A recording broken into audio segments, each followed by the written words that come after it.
là vừa kết thúc hết một năm không vui đã qua, mình lại cùng chào đón Tết năm nay yêu thương ngập lối.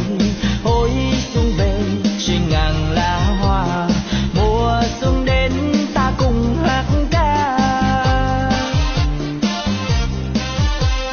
Kìa cành đào khoe sắc gió nhẹ đưa hương thơm ngất ngây, lì xì mừng năm mới tiếng trẻ thơ nô đùa hào hứng.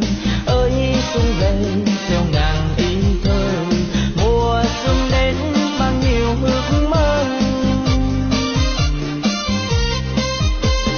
Xuân năm nay bình an yêu thương chờ dâng không còn gì bằng, luôn nào trong lòng khi hương xuân vừa xa ngôi thật tuyệt vời. Cho con tim gồn vang trên môi cười xinh không còn muộn phiền, xuân mang bao điều may vui tươi rạng rỡ chúc mừng xuân sang.